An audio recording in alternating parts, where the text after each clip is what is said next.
Hello नमस्कार दोस्तों, मैं हूं अक्षय और आप सुन रहे ज्ञान की बातें। मार्केट तो ऊंचाई पे गया था, लेकिन उसके बाद मार्केट में कुछ करेक्शन आने लगी।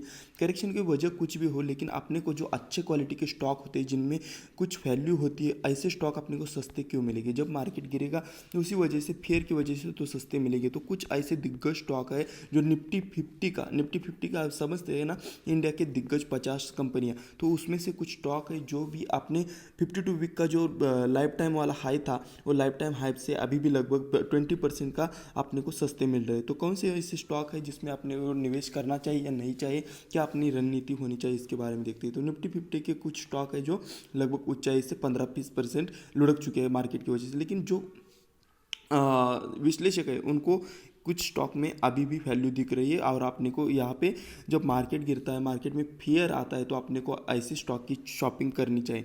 तो ऐसे में स्टॉक के नाम अगर देखेंगे तो महिंद्रा एंड महिंद्रा दिग्गज ऑटोमोबाइल कंपनी का, उसके साथ साथ इसके महिंद्रा की बात अगर करेंगे तो उनका ट्रैक्टर बिजनेस बहुत रूरल एरिया में चलता है। साथ में वो एसयूवीज बनाते हैं, तो ये सब बिजनेसेस बहुत अच्छे चल रहे हैं। एशियन पेंट, टेक महिंद्रा, एक आईटी दिग्गज कंपनी, साथ में मारुति सुजुकी जो फोर व्हीलर में।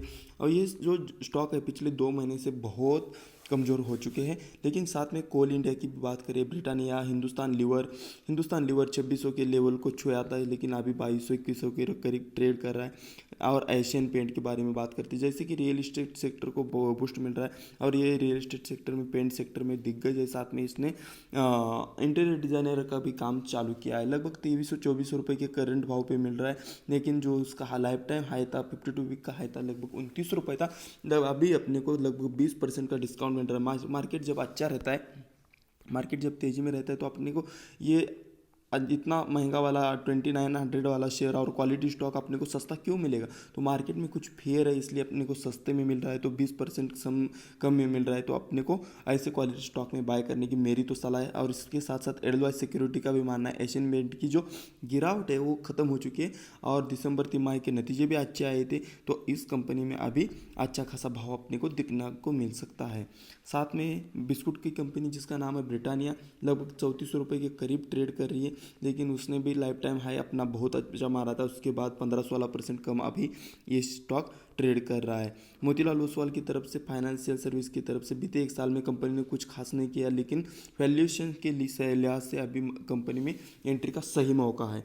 साथ में कोल इंडिया, हाँ, इस कंपनी के बारे में थोड़ा कॉशियस रहने की मेरी तो सलाह रहेगी, क्योंकि अभी कोल का डिमांड कम हो रहा है।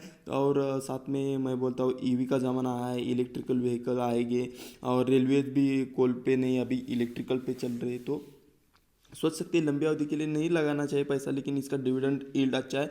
और कंपनी कुछ बदलाव कर रही है अपने बिजनेस में, साथ में कुछ और बिजनेस ऐड कर रही है कोल के अलावा।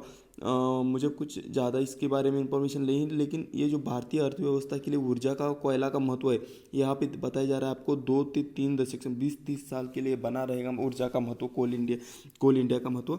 तो मार्च 2020 में लगभग 180 रुपये में था। तो पिछले साल से लगभग अपने को ये शेयर मिल रहा है 16% नीचे, मतलब लगभग 150 के रुपए के करीब नीचे मिल रहा है अपने को। लेकिन ये जो आईपीओ में आया था तब 230 रुपये के करीब था, तब से बहुत शेयर ने काफ़ी गिरावट देखने को मिल रही है इस स्टॉक में। लेकिन ये कंपनी है ना, डिविडेंड बहुत देती है। डिविडेंड कौन सी कंपनी देती है? जिन कंपनी के पास प्रॉफिट है, जिन कंपनी के पास कैश है, जिन कंपनी के पास डेट नहीं है, वही कंपनी डिविडेंड देती है। तो समझ सकते हैं इस कंपनी के बारे में भी 2-3 दशक के लिए, मतलब 20 साल के लिए तो इसके पास बिजनेस रहेगा। उसके बाद तो मैं तो इस कंपनी पे कॉशियस हूँ, मेरी खुद की सलाह इसके ऊपर बेट ना लगाना चाहिए। मारुति सुजुकी हाईएस्ट मारा था उसने लगभग 8300 रुपये का, लेकिन अभी मिल रहा है अपने को 7200 रुपये के करीब।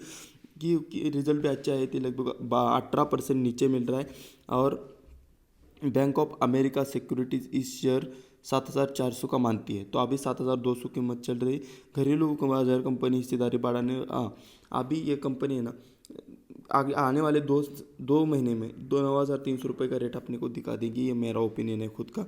और यहाँ पे कुछ स्टॉक है, इन स्टॉक के ऊपर बेट लगानी चाहिए अपने को। एशियन पेंट है, डॉक्टर रेड्डीज लैब है, हाँ, जो उनका प्राइस देखो 29 रुपये से 22 रुपये पे मिल रहा है, 55 रुपये से 44 रुपये मिल रहा है। हिंदुस्तान लीवर अपने को 2600 से 2100 रुपये पे मिल रहा है। आइशर मोटर 3000 वाला 2500 पे मिल रहा है। मारुति सुजुकी 8000 वाला 7000 में मिल रहा है। ब्रिटानिया 4000 वाला 3000 में मिल रहा है। कोल इंडिया 180 वाला 150 में मिल रहा है। महिंद्रा एंड महिंद्रा 950 वाला 800 में मिल रहा है। टेक महिंद्रा 1100 वाला 900 में मिल रहा है। और महिंद्रा और महिंद्रा आइशर कंपनी, ये दोनों 15-17% नीचे अपने को मिल रहे। तो यही मौका है, दिग्गज कंपनी है दोनों भी। आइशर मोटर की बुलेट तो बिकनी ही है, बिकनी है कैसा भी, मतलब ये आ जाए। और साथ में मोतीलाल ओसवाल की तरफ से इन कंपनी में उत्साहजनक करार किया। ICICI डायरेक्ट ने आइशर मोटर के लगभग 3000 का टारगेट दिया है। नियोजन ने लगभग 3300 का बहुत बड़े बड़े टारगेट आ रहे हैं इसके ऊपर। और लीवर के ऊपर भी लगभग लीवर भी अपने हाई 2600 रुपये के करीब 19% गिर चुका है। लगी हुई इसका प्राइस 2500 रुपये का बताया जा रहा है। साथ में टेक महिंद्रा IT दिग्गज कंपनी, उसका भी लगभग 1450 रुपये तक का टारगेट इसमें भी आने की संभावना है, जो कि 950 रुपये पे अभी ट्रेड कर रहा है। मतलब यहाँ से भी 50% की तेज़ी देखने को मिल सकती है टेक महिंद्रा में। और डॉक्टर्स रेड्डीज जो अपना 22% 20% लुढ़का है अपने हाई से, वो भी उस स्तर को छू सकता है। तो इन काउंटर पे आप फोकस रखिए, दिग्गज स्टॉक है। अगर आपने अभी नहीं लिए तो बाद में आपको ज़्यादा पैसे में इसको लेना पड़ेगा। और एक एवरग्रीन बिजनेसेस है, आपको कभी नुकसान तो दे ही नहीं सकते, क्योंकि कुछ वजह से ये नीचा आए तो अपना परचेस लिस्ट तैयार कीजिए और इसको बाय करने का यही मौका आता है। तो वीडियो को लाइक कीजिए और चैनल को सब्सक्राइब करके हमारे साथ जुड़े। धन्यवाद।